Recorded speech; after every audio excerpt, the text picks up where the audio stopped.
La Genèse, chapitre 35. Dieu dit à Jacob, « Lève-toi, monte à Béthel et demeure-y. Là tu dresseras un autel au Dieu qui t'apparut lorsque tu fuyais Ésaü ton frère. » Jacob dit à sa maison et à tous ceux qui étaient avec lui, « Ôtez les dieux étrangers qui sont au milieu de vous, purifiez-vous et changez de vêtements. Nous nous lèverons, et nous monterons à Béthel. Là, je dresserai un autel au Dieu qui m'a exaucé dans le jour de ma détresse, et qui a été avec moi pendant le voyage que j'ai fait. » Ils donnèrent à Jacob tous les dieux étrangers qui étaient entre leurs mains, et les anneaux qui étaient à leurs oreilles. Jacob les enfouit sous le térébinthe qui est près de Sichem. Ensuite, ils partirent. La terreur de Dieu se répandit sur les villes qui les entouraient, et l'on ne poursuivit point les fils de Jacob. Jacob arriva, lui et tous ceux qui étaient avec lui, à Luz, qui est Béthel, dans le pays de Canaan. Il bâtit là un autel, et il appela ce lieu El-Béthel, car c'est là que Dieu s'était révélé à lui lorsqu'il fuyait son frère. Déborah, nourrice de Rebecca, mourut, et elle fut enterrée au-dessous de Béthel, sous le chêne auquel on a donné le nom de chêne des pleurs. Dieu apparut encore à Jacob après son retour de Paddan-aram, et il le bénit. Dieu lui dit, « Ton nom est Jacob. Tu ne seras plus appelé Jacob, mais ton nom sera Israël. » Et il lui donna le nom d'Israël. Dieu lui dit, « Je suis le Dieu Tout-Puissant.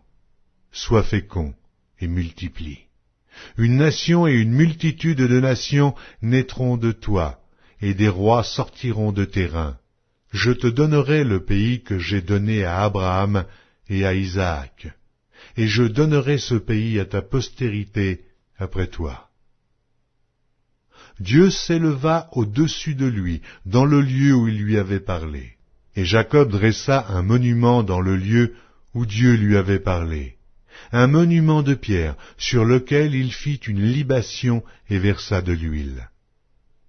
Jacob donna le nom de Béthel au lieu où Dieu lui avait parlé. Ils partirent de Béthel, et il y avait encore une certaine distance jusqu'à Ephrata, lorsque Rachel accoucha. Elle eut un accouchement pénible. Et pendant les douleurs de l'enfantement, la sage-femme lui dit, « Ne crains point, car tu as encore un fils. » Et comme elle allait rendre l'âme, car elle était mourante, elle lui donna le nom de Benoni, mais le père l'appela Benjamin. Rachel mourut, et elle fut enterrée sur le chemin d'Ephrata, qui est Bethléem. Jacob éleva un monument sur son sépulcre. C'est le monument du sépulcre de Rachel, qui existe encore aujourd'hui. Israël partit, et il dressa sa tente au-delà de Migdal-Éder. Pendant qu'Israël habitait cette contrée, Ruben alla coucher avec Bila, concubine de son père. Et Israël l'apprit. Les fils de Jacob étaient au nombre de 12. Fils de Léa, Ruben, premier-né de Jacob, Siméon, Lévi, Juda, Issachar et Zabulon. Fils de Rachel, Joseph et Benjamin. Fils de Bila, servante de Rachel, Dan et Nephtali. Fils de Zilpa, servante de Léa, Gad et Azer. Ce sont là les fils de Jacob, qui lui naquirent à Paddan-aram. Jacob arriva auprès d'Isaac, son père, à Mamré, à Kirjath-Arba, qui est Hébron, où avaient séjourné Abraham et Isaac. Les jours d'Isaac furent de 180 ans.